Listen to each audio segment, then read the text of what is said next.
आचार्य, आप तो शांत रहिए। बालक नहीं है ये, जो इसके हर अपराध को बालक समझकर क्षमा कर दूं। इसे स्मरण होना चाहिए कि मैंने शस्त्र शिक्षा तात श्री भीष्म से ली है। इसने मेरी निष्ठा पर प्रश्न किया। आज जिस प्रकार के शब्दों का प्रयोग इसने किया है, इसे हस्तिनापुर से निष्कासित कर देना चाहिए। निष्कासित तो मुझे आपको कर देना चाहिए। अपनी सीमा का उल्लंघन मत कर दुर्योधन।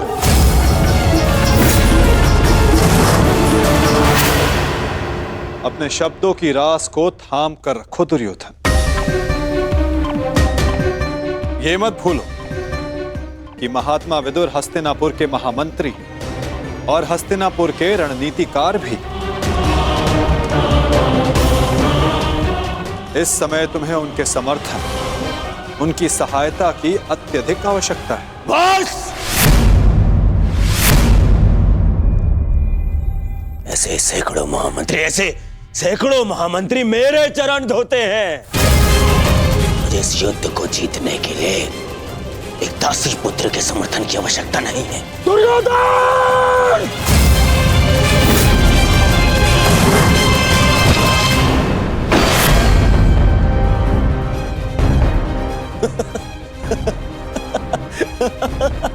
निटुड़िया, इस धनुष के साथ तुम्हारे प्रति मेरा समर्थन भी टूट गया है। अब ना तो तुम मेरे शस्त्र उपयोग कर पाओगे और ना ही मेरी नीति। मैं स्वयं अपनी बुद्धि और शक्ति को इस युद्ध से अलग करता हूं।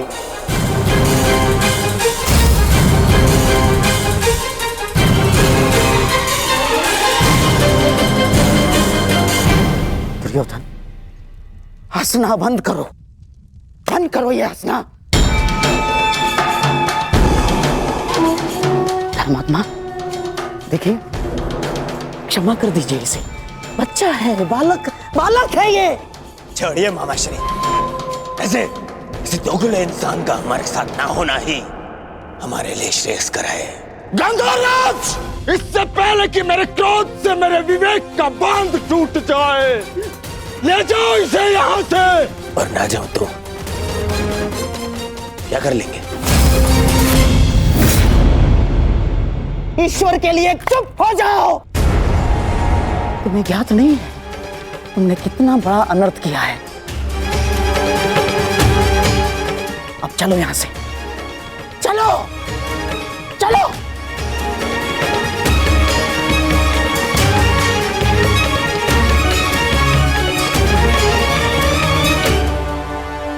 धनुष ना टूटता तो मेरा बाण छूट जाता। मेरे भ्राता धृतराष्ट्र को पुत्र हानि होती। मैं आज भी यही कामना करता हूं कि यदि ये युद्ध हो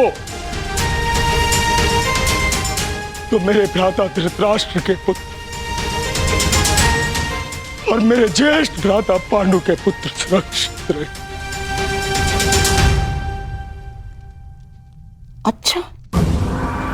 अच्छा खेल खेला आपने वासुदेव।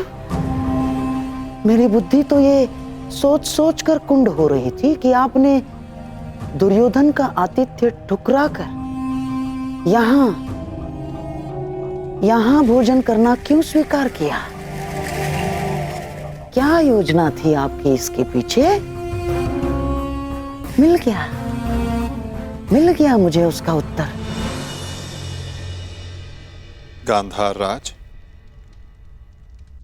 मैं यहां आया, ये मेरा चुनाव था। दुर्योधन ने जो व्यवहार यहां किया वो उसका चुनाव था। और अब महात्मा विदुर इस युद्ध से अलग हुए हैं तो ये इनका चुनाव है।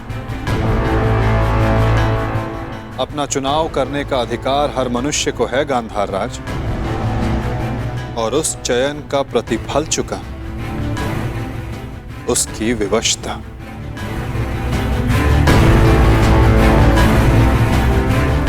प्रणिपात।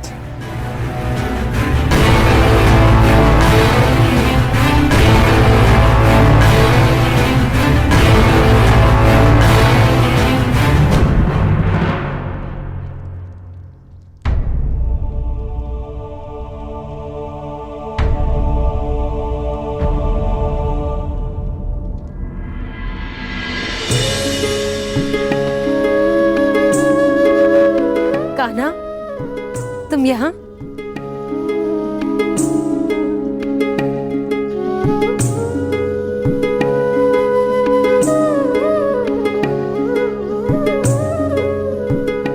सोचा कि अपनी बुआ को बता दूं कि भूखे पेट शयन करने से बुरे स्वप्न आते हैं। मेरी निद्रा और भूख तो तभी उड़ गई थी जब युद्ध की घोषणा हुई थी। कृष्ण,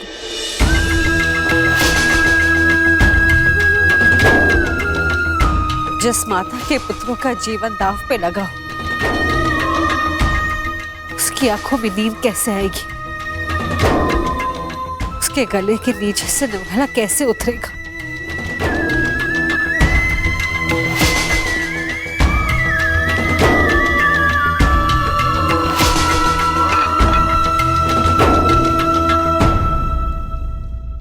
बुआ, बैठो। मैं तो यहां इसलिए आया था कि अपनी बुआ के साथ भोजन का आनंद उठा सकूं, परंतु मेरी बुआ इतनी व्याकुल, इतनी निराश है। यदि आपको मुझ पर विश्वास है कि मैं आपके पुत्रों की रक्षा करने में सक्षम हूं, तो क्या आप फिर भी भोजन नहीं करेंगी? तुम्हारी बात कोई चाह के भी कैसे टाल सकता है? तो फिर पहले आप भोजन कीजिए।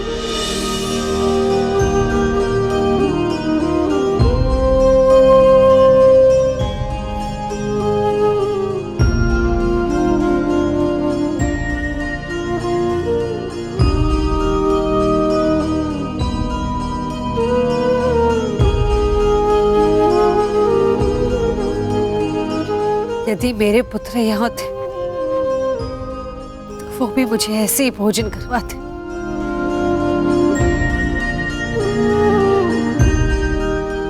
धन्यवाद कृष्ण, जो तुम यहाँ पर आकर मेरे पुत्रों के स्थान पर खड़े हुए और प्रकृत विकट परिस्थिति में मेरे पुत्रों का मार्गदर्शन करने के लिए।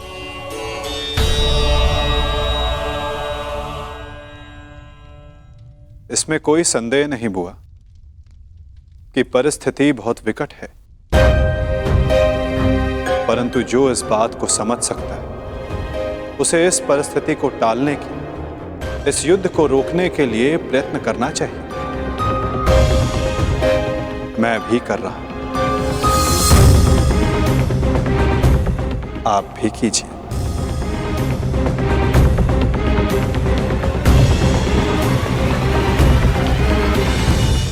मैं समझी नहीं, मैं क्या कर सकती हूँ?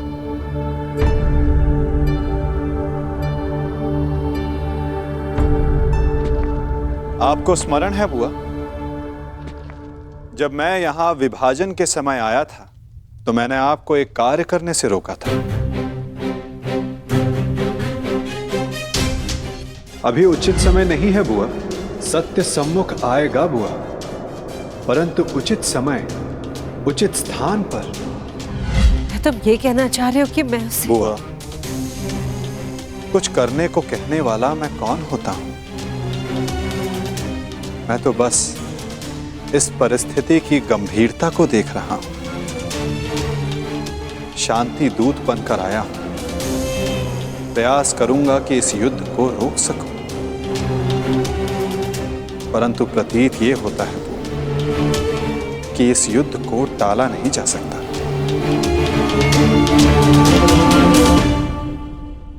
मुझे भी उसी दिन का भय है कृष्ण, जब मेरे दोनों पुत्र एक दूसरे के समक्ष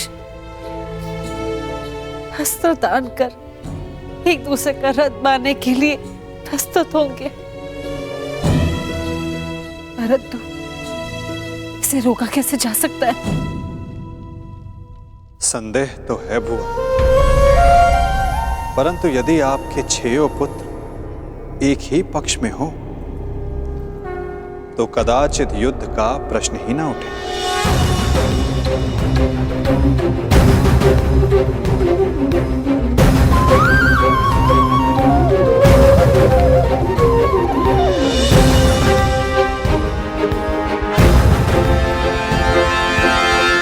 मैं वो करने जा रहा हूं जो मेरा कर्तव्य है।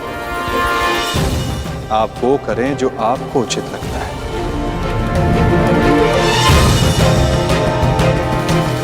आज्ञा दें। प्रणिपात।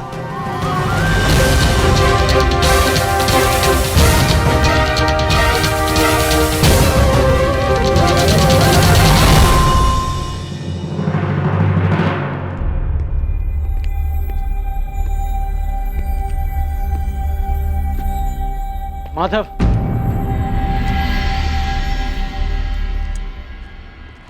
मित्र,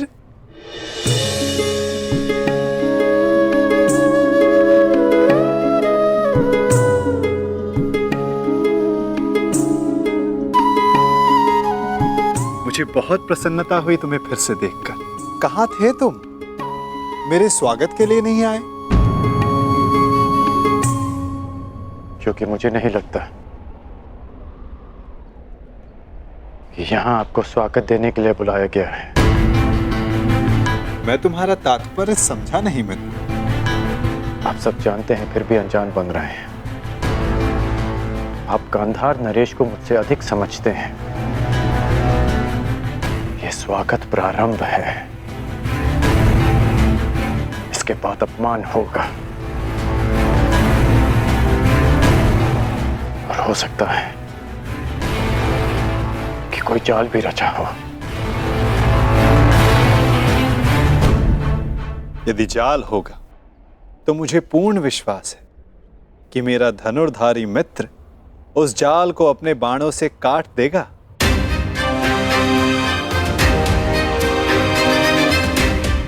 यदि मैं ऐसा नहीं कर पाया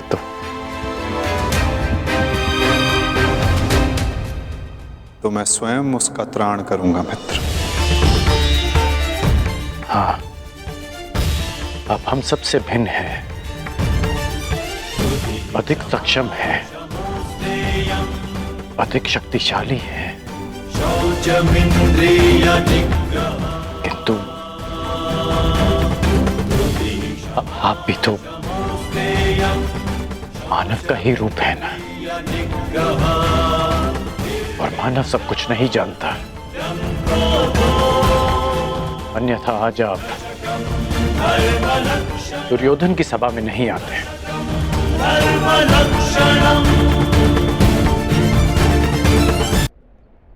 तुमने सत्य कहा मित्र। मानव सब कुछ कहाँ जानता है? जैसे कि तुम। यदि तुम भी सब कुछ जानते होते हो तो दुर्योधन की ओर नहीं होते मित्र।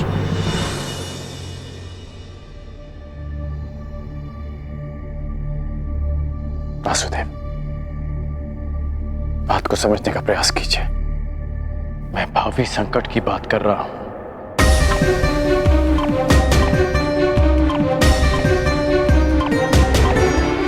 आगे मत बढ़िए, रुक जाइए वासुदेव।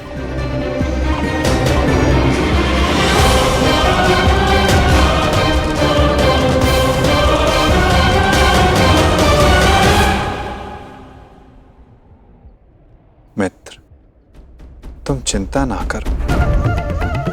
यदि मैं हर उस स्थान पर रुक जाता जहां संकट संभव था तो मेरे जन्म लेने के पश्चात मैं बंदी गृह में नहीं रुक जाता मित्र।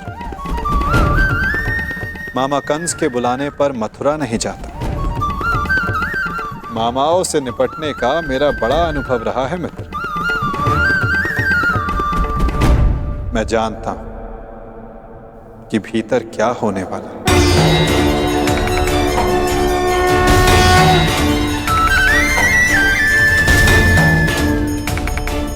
फिर भी आप जा रहे हैं?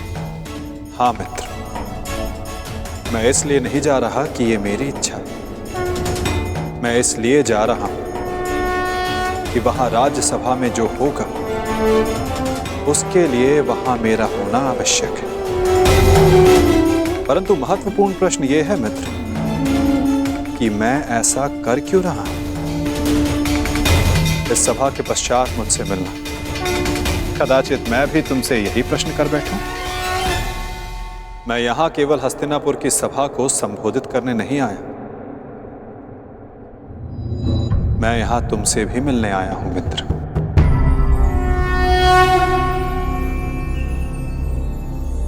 तुम सदा मुझसे यही प्रश्न करते आए हो कि मैं इस पक्ष में क्यों, मेरा मत क्या है।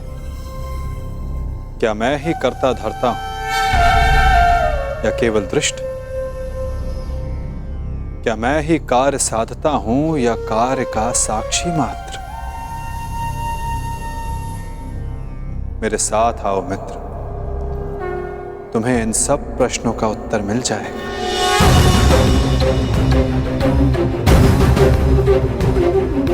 मैं इस सृष्टि का साक्षी, आज तुम मेरे साक्षी बनो मित्र।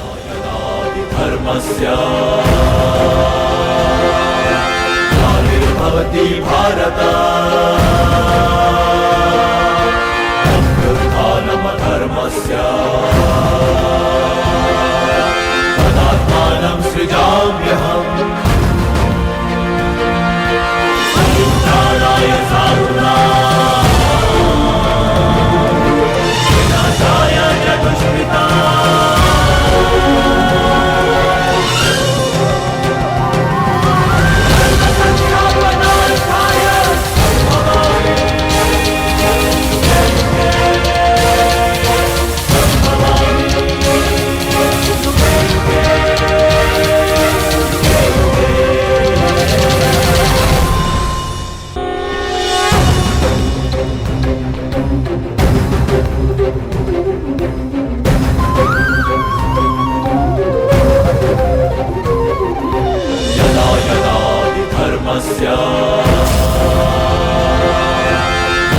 भवति भारत उत्थानम धर्मस्य तदात्मानं सृजाम्यहम्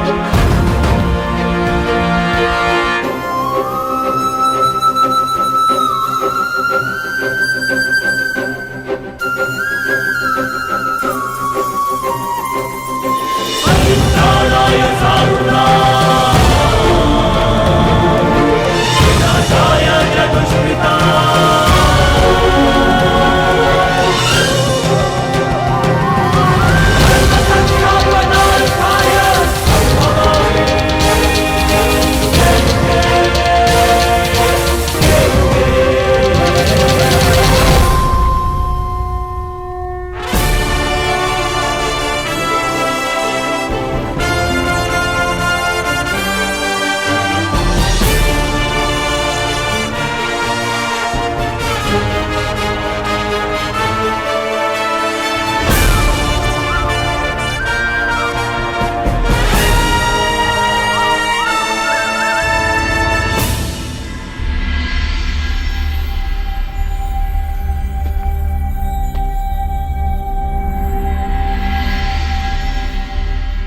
प्रणिपात उस महान योद्धा को जो कुरुवंश के सबसे बड़े संबल हैं, जिन्हें संसार स्मरण करेगा तो इसलिए कि उन्होंने अपना संपूर्ण जीवन, अपना कर्म और अपना धर्म समस्त कुरुवंश को समर्पित कर दिया।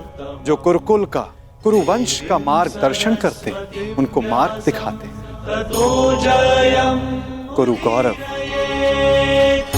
महामहिम भीष्म को प्रणिपात। नारायणं नमस्कृत्य नरं प्रणिपात उस महान राजा को जो कुरुकुल का सर्वे सर्वा है, जो राष्ट्र का निर्माता है, उस महाराज धृतराष्ट्र को, इस शांति दूत कृष्ण का प्रणिपात। स्वस्ति। अपने ज्ञान और शिक्षा के बल पर सामान्य कुरु कुमारों को भारतवर्ष का महान योद्धा बनाने वाले अर्जुन, भीम, दुर्योधन जैसे महान योद्धाओं के आचार्य श्री द्रोणाचार्य को मेरा प्रणिपात। कल्याण हो वसुदेव। शमोस्तेयं शौचमिन्द्रियनिग्रहः निर्विघ्नं। प्रणिपात उस महान हस्ती को जो अपने लक्ष्य संधान में प्रवीण है, जिन्होंने अपनी बहन के पुत्रों के लिए अपना राज्य त्याग किया, जो अपनी तीव्र बुद्धि और नीति से कुरु कुमारों का मार्गदर्शन करते हैं, उस गांधार नरेश को प्रणिपात।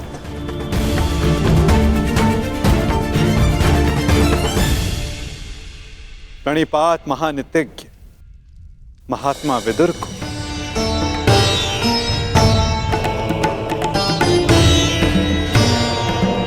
प्रणिपात उन समस्त जनों को जो सभा में उपस्थित हैं, जो शांति के समर्थक हैं। प्रणिपात का अर्थ है अपना शीश झुकाना। हम सब अपनी संतानों को उन सब के समक्ष शीश झुकाना सिखाते हैं जिन्होंने अपने जीवन में महान कार्य किए, परंतु मैं आप सबके समक्ष प्रणिपात इसलिए नहीं कर रहा कि आप सब ने महान कार्य किए। मैं प्रणिपात इसलिए कर रहा हूं कि आप सब अब भी एक महान कार्य को संपन्न करने के लिए सक्षम हैं। वो महान कार्य जो कि एक महायुद्ध है, एक महाविनाश है, उससे मुक्ति पाना, जिसके पश्चात एक महान शांति की स्थापना होगी, धर्म का उदय होगा। मुझे विश्वास है कि आप सभी कल आने वाले महाभारत के महाविनाश को देख सकते हैं, और यदि आप सब चाहें तो आर्यव्रत को इस विनाश से बचा भी सकते हैं। मुझे अधिक प्रसन्नता होगी कि आप सबके सहयोग से भारतवर्ष में होने वाले इस महाभारत से सबको बचा सकूं और मेरे यहाँ उपस्थित होने का लक्ष्य पूर्ण कर सकूं। मुझे पूर्ण विश्वास है कि आप सब में से कोई भी ये युद्ध नहीं चाहेगा।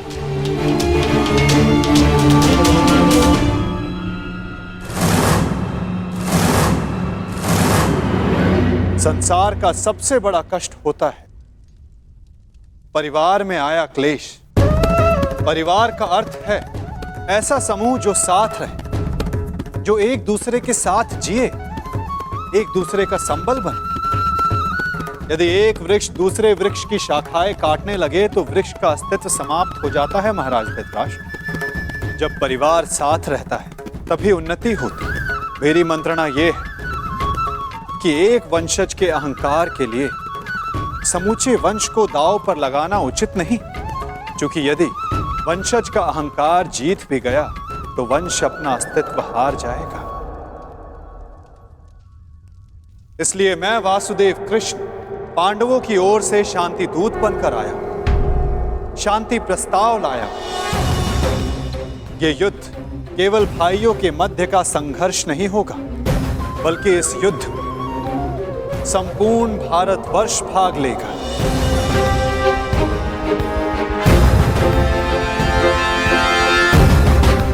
इसलिए विनाश भी सैकड़ों, सहस्त्रों और लाखों नहीं, करोड़ों में होगा।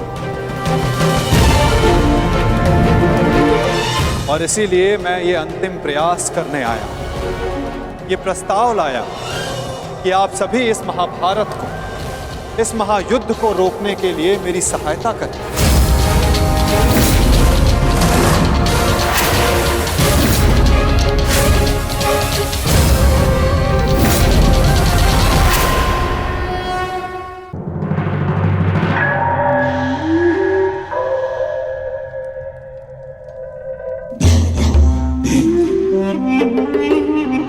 साधु साधु वासुदेव, आप तो सचमुच धन्य हैं। मुझे स्मरण नहीं होता कि कितना समय हो गया ऐसे शांतिपूर्ण वचन सुने हुए। मुझे तो ऐसा प्रतीत होता है वासुदेव कि आपके मुख से शब्द नहीं, फूल झड़ रहे हैं, फूल। मैं अभिभूत हो गया वासुदेव, और सच कहूं वासुदेव, मैं भी आपसे सहमत हूं।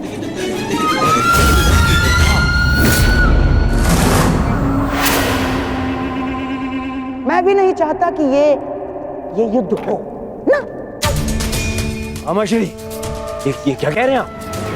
हाँ दुर्योधन, वासुदेव बिल्कुल उचित कह रहे हैं। हमें इस युद्ध को रोकने का पूरा प्रयास करना चाहिए, समझ गए? हाँ हाँ वासुदेव, सबसे श्रेष्ठ युद्ध वो है जो कभी हो ही नहीं, और युद्ध की परिस्थिति उत्पन्न ना होने देने का एक ही उपाय है कि एक पक्ष दूसरे पक्ष पर आक्रमण ना करे।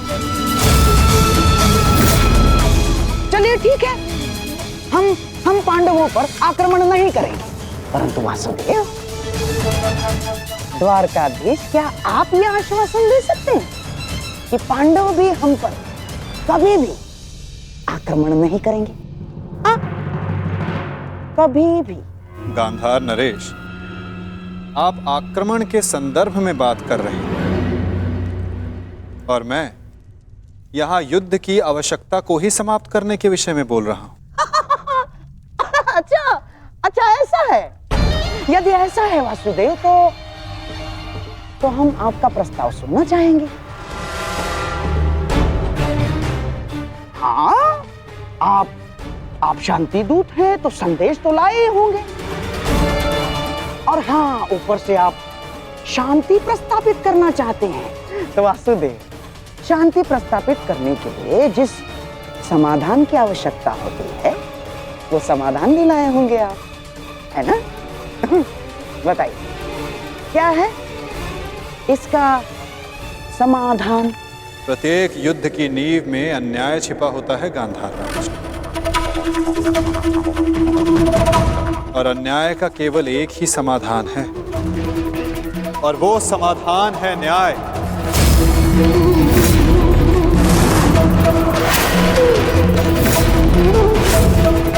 वो न्याय जिस पर केवल पांडवों का अधिकार है, उनसे किए गए वचनों को ना निभाने का न्याय, उनसे किए गए वचनों को ना पूर्ण करने का न्याय।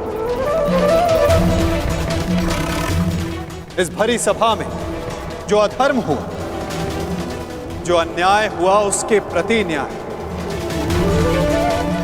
महाराज धृतराष्ट्र, मैं यहां पांडवों की ओर से उनके साथ जो अन्याय हुआ उसका न्याय मांगने आया। कैसा अन्याय वासुदेव? वो अन्याय जो एक धर्म सभा में एक अधर्म द्यूत माध्यम से हुआ था, वो अन्याय जो कुरुकुल के ज्येष्ठ जनों के समक्ष कुलवधू पांचाली के साथ हुआ। यदि उस अन्याय का त्राण हो तो इस महायुद्ध को रोका जा सकता है।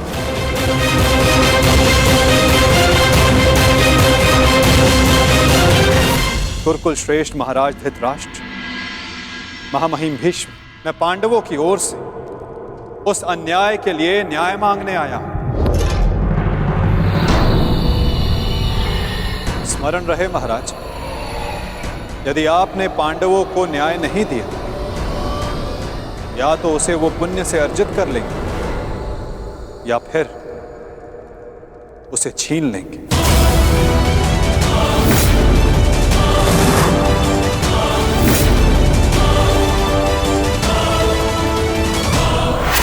अब निर्णय आपका है। वासुदेव, आप यहां शांति प्रस्ताव लेकर आए हैं या हमें धमकाने आए हैं? वो उस द्यूत में जो कुछ भी हुआ सबकी उपस्थिति में हुआ, युधिष्ठिर की इच्छा से हुआ। अरे वो हार गया, अपना राज्य हार गया, वो उसका प्रारब्ध था।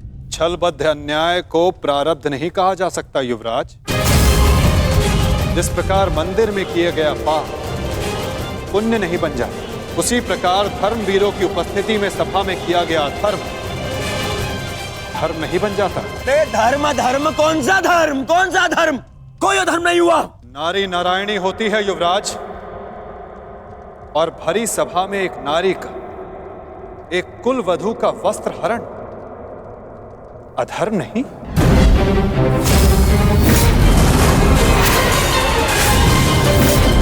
यदि तुम्हें विश्वास नहीं तो अपने ज्येष्ठों की झुकी दृष्टि से पूछो दुर्योधन। उन वस्त्रों से पूछो जो आपको आपके मन की नग्नता अनुभव कराने के लिए आपके शरीर से दूर हो गए। उन प्रतिज्ञाओं से पूछो जो पांडवों ने अपने भ्राताओं के विनाश के लिए मांगी। ये प्रतिज्ञा लेता हूं और यही जंगल तोड़कर तुम्हारा प्राण दे लूंगा दुर्योधन। उस श्राप से पूछो जो द्रौपदी ने समस्त कुरुकुल को दी। इस सभा में उपस्थित वो हर व्यक्ति जिसने मौन रहकर ये अधर्म होते हुए देखा, उन्हें उनके मौन रहने का दंड मिलेगा। श्राप है ये अपनी सुता द्रौपदी का। परंतु यदि आप सब चाहें तो पांडव अपनी प्रतिज्ञा को त्याग देंगे। द्रौपदी अपना श्राप वापस ले लेंगी। बस आप सबको अपनी भूल का अनुभव करके पांडवों को केवल उनका अधिकार देना है।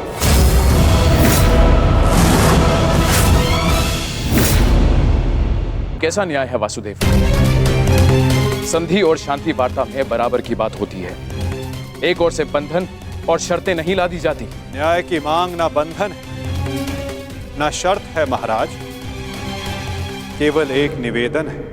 यदि ऐसा है तो मेरा निर्णय यह है कि दुर्योधन मौन रहो।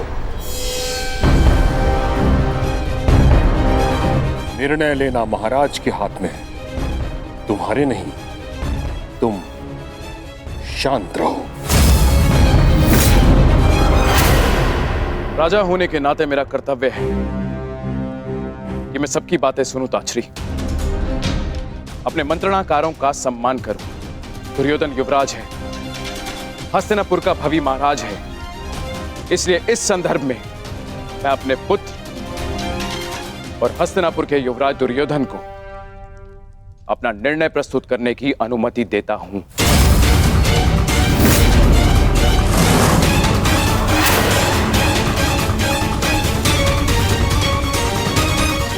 धन्यवाद पिताश्री। हाँ तो सुनिए वासुदेव, ऐसा है कि उस द्यूत में पांडव स्वयं अपना अधिकार हार बैठे थे। अब ना तो वो किसी भी राज्य का उनको अधिकार है और ना ही राजा होने का।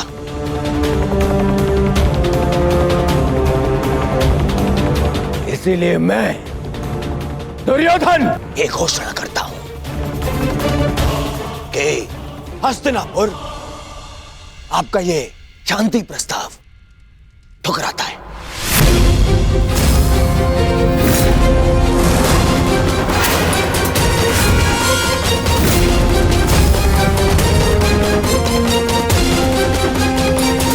दुर्योधन, क्या तुम्हें इस बात का अनुमान भी है कि शांति प्रस्ताव ठुकराने का अर्थ है युद्ध को निमंत्रण?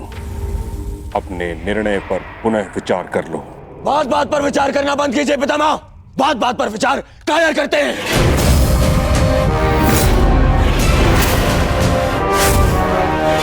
योद्धा का जन्म ही युद्ध के लिए होता है और मैं इस युद्ध के लिए प्रस्तुत हूं।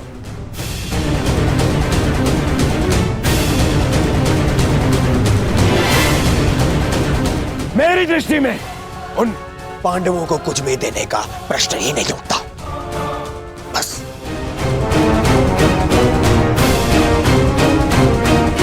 मैंने ये सभा समझौते के लिए रखवाई थी, न कि अपने ही अधिकार के त्याग के लिए। ये मेरा अंतिम निर्णय है। मैं उन पांडवों को इंद्रप्रस्थ नहीं दूंगा तो नहीं दूंगा।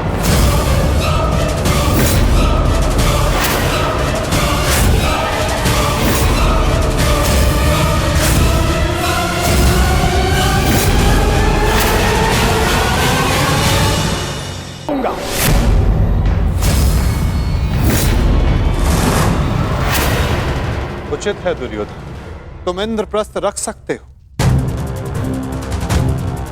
उसकी सेना भी रख लो, अस्त्र शस्त्र रख लो, लाखों गाय अश्व, उसकी प्रजा भी रख लो, कोटि कोटि धन संपत्ति, जो कुछ भी पांडवों ने अपने परिश्रम से अर्जित किया था वो सब रख लो दुर्योधन।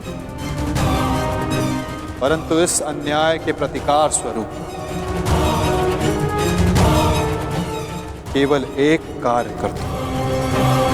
प्रतीक के रूप पांचों पांडवों को 5 गांव दे दो।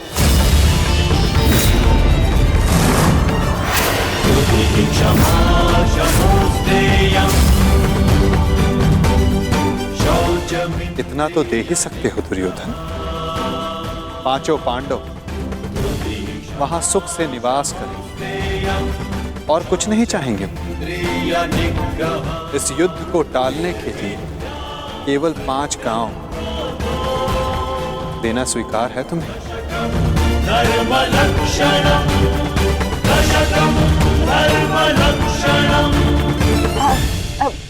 वासुदेव वासुदेव वासुदेव,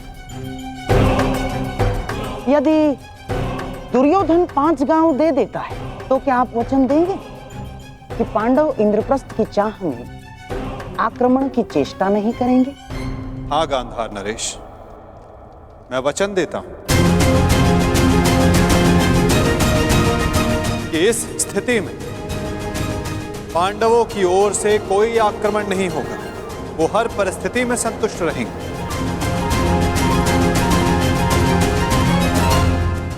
कह दो दुर्योधन, इससे अच्छा प्रस्ताव कोई नहीं होगा। महाराज, मैं आपसे विनती करता हूं कि यही अवसर है, अंतिम अवसर। आप इस प्रस्ताव को स्वीकार करके इसको यहीं रोक दीजिए। साक्षी का कहना उचित है पुत्र, हाँ कर दो, इसी में सबका हित है। मित्र, मैंने सदा इस युद्ध का पक्ष लिया है। मैंने सदा अर्जुन से अपना अधूरा द्वंद्व पूर्ण करना चाहा।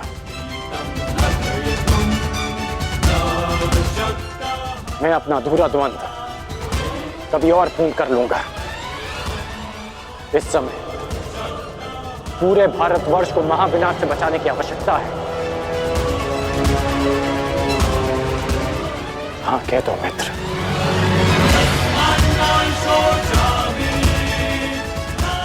तुमने तो एक अनजान का मान रखने के लिए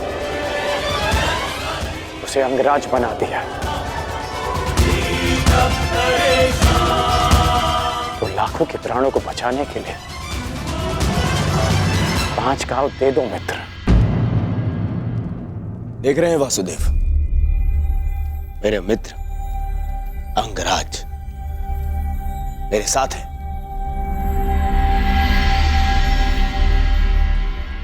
और आपको तो अच्छे से ज्ञात है कि कर्ण को अंगराज मैंने बनाया।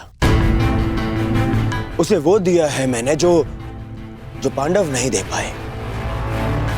ना पांडव, ना पितामह। और ये मेरा वचन है, यदि मेरा मित्र मुझसे प्राण भी मांगेगा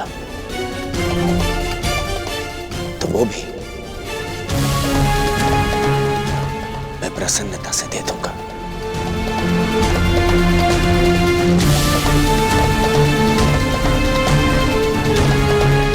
परंतु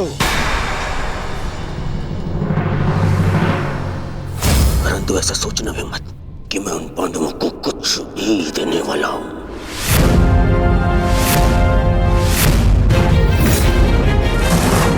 पता है, बचपन से मुझे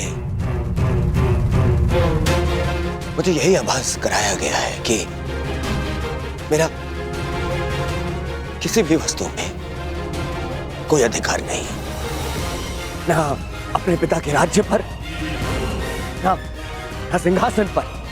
जो भी मिले या तो दे दो या उन पांडवों के साथ में बांट लो।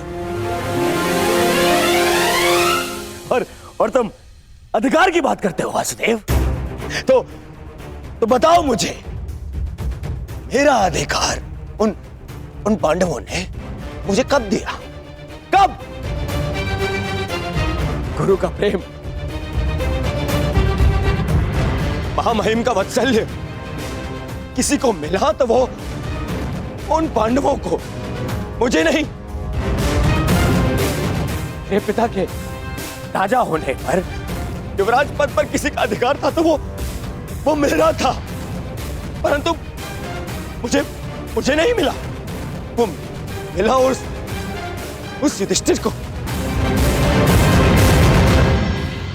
दुर्योधन की बात तर्कसम्मत है वासुदेव। युवराज राजा का पुत्र ही बनता है और यही नीति है। आप तो कभी वास्तविक राजा थे ही नहीं महाराज। आप तो आज भी हस्तिनापुर के केवल कार्यकारी नरेश। आपका राज्य अभिषेक भी नहीं हुआ। और रही बात नीति की, तो कुल वधू का वस्त्र हरण, उसका अपमान कहां की नीति है? पांडवों का पक्ष लेना बंद करो ग्वाले। मैंने उस द्रौपदी को धर्म पूर्वक द्यूत में जीतकर उसे अपनी दासी बनाया। उसका वस्त्र हरण करना मेरा अधिकार था, क्योंकि जो दासी अपने स्वामी की आज्ञा का पालन ना करे वो दंड की अधिकारिणी होती है। नारी केवल सम्मान की अधिकारिणी है दुर्योधन।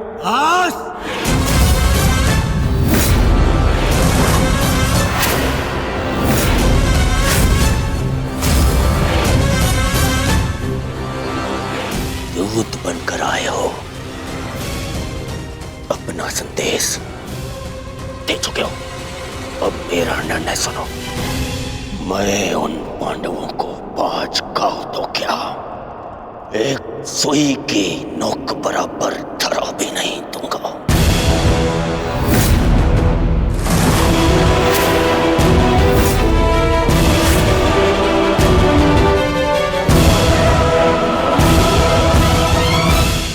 मैंने तुम्हारा संदेश भली भांति समझ लिया है युवराज। अब वही होगा जो तुम चाहते हो दुर्योधन। अब महाविनाश होगा, महायुद्ध होगा, महाभारत होगा।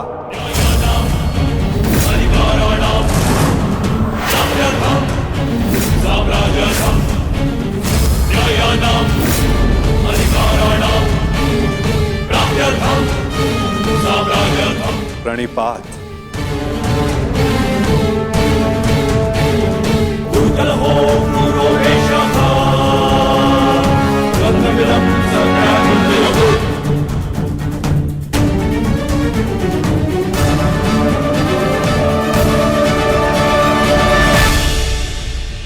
रुकिए केशव। मित्र, एक बार और विचार कर लो। अरे मित्र, राजा बलि की कथा स्मरण है तुम्हें? वो मायावी वामन उनसे 3 पग मांगने आया था। 3 पग भूमि, और उस 3 पग में उस वामन ने न केवल तीनों लोक नाप लिए, बल्कि उस बलि का नाश भी कर दिया।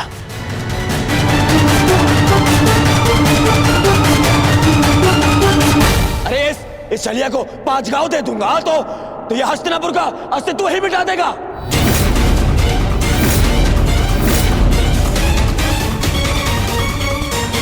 अखंडी कृष्ण, तुम्हारी मीठी मीठी बातों का प्रभाव इन पर पड़ सकता है, दुर्योधन पर नहीं। तो फिर मैं प्रस्थान करता हूं।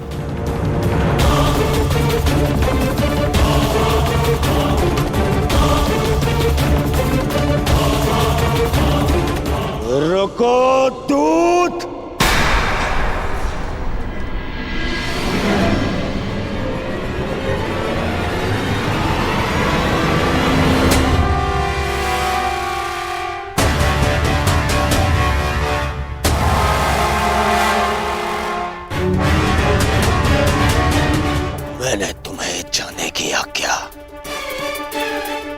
नहीं दी है अभी।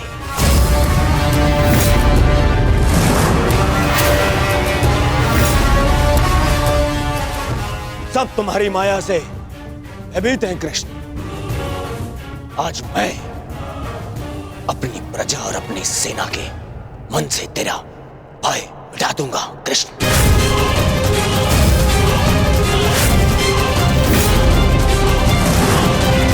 तुम हस्तिनापुर से बाहर नहीं जाओगे।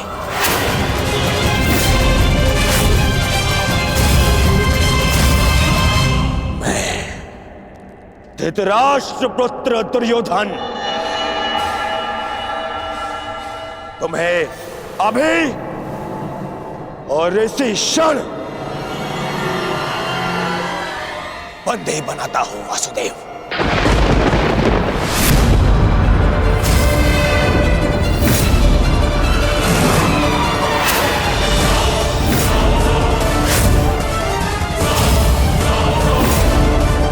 सैनिकों, बंदी बनाओ इस छलिए को।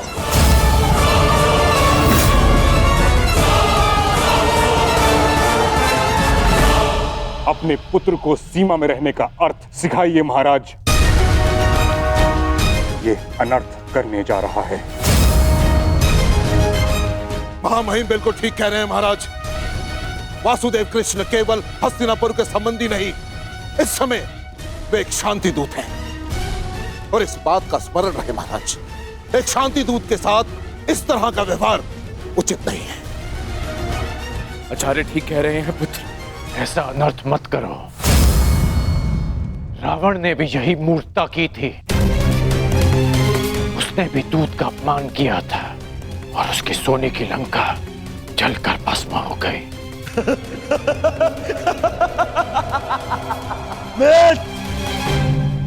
रावण मूर्ख था जो सामान्य रस्सी से हनुमान को बांधने चला था, परंतु मैंने इस विशेष दूत के लिए एक विशेष धातु की श्रृंखला बनवाई है।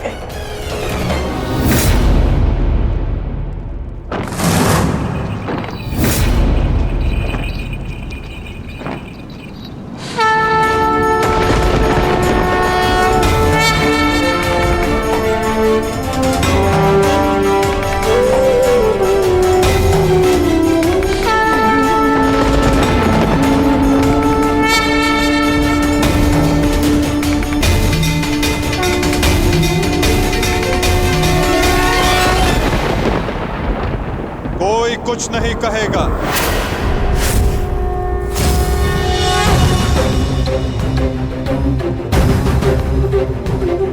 मेरा आप सबसे निवेदन है कि मेरे और दुर्योधन के मध्य में ना आए और साक्षी बने इस क्षण की। इसे भान नहीं कि ये क्या कर रहा है, जिसके जन्म के पश्चात जिसे बंदी गृह की बेड़ियां ना बांध सके, सैनिकों का पहरा ना रोक पाए, आज तुम उसे बांधने चले हो दुर्योधन। सामर्थ्य है तुम्हें तो बढ़ो आगे, हो सके तो साधो मुझे दुर्योधन। अपने इन श्रृंखलाओं में बांधने का प्रयास करो।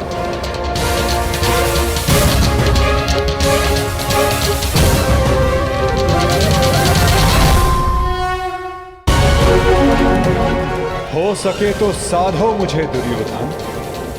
अपने इन श्रृंखलाओं में बांधने का प्रयास करो।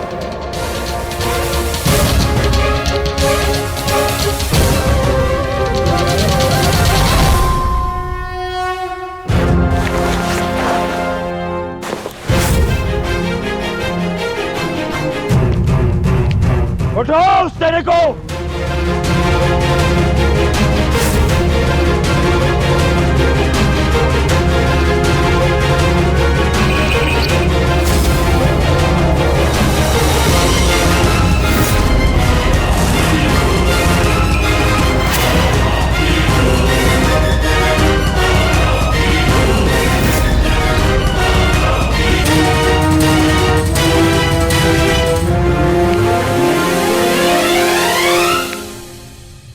तुम्हें लगता है कि ये धातु श्रृंखला मुझे बांधने के लिए पर्याप्त है दुर्योधन?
जब तक अनंत आकाश को बांधने में सक्षम श्रृंखला तुम्हारे पास ना हो, तब तक ऐसी मूर्खता पुनः करने का प्रयत्न मत करना दुर्योधन। ये छल, ये माया, यही है ना तुम्हारे अस्त्र छलिए। परंतु मुझे तुमसे या तुम्हारे इस माया से डर नहीं लगता। हर लूंगा मैं तुम्हारे और उन पांडवों के प्राण।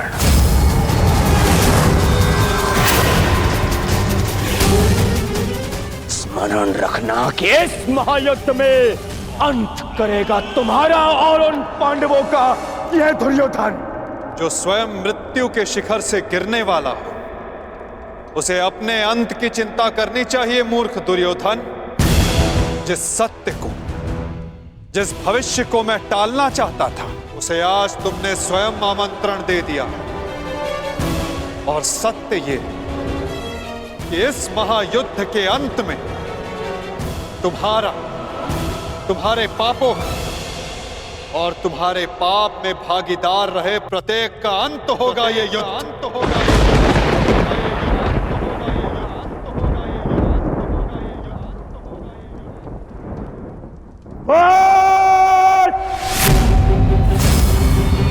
मेरे राज्य में, मेरे ही सभा में आके मुझे धमकी देता है छलिए। तुम्हारा राज्य, तुम्हारी सभा, इस राजसभा के समक्ष कितना सा आकार है तुम्हारा दुर्योधन? और हस्तिनापुर के समक्ष कितनी सी है ये सभा? और इस पृथ्वी के सामने कितना सा है हस्तिनापुर? और इस ब्रह्मांड में क्या स्थान रखती है ये पृथ्वी? यदि मनुष्य का अभिमान और दम उसके आकार से अधिक बड़ा हो जाए, तो वही मनुष्य को स्वयं अपने बोझ से मार डालता है। और तुम्हारे अंत का कारण भी यही अभिमान होगा दुर्योधन। और तुम्हारा अंत भी तुम्हारे इसी अभिमान से होगा दुर्योधन।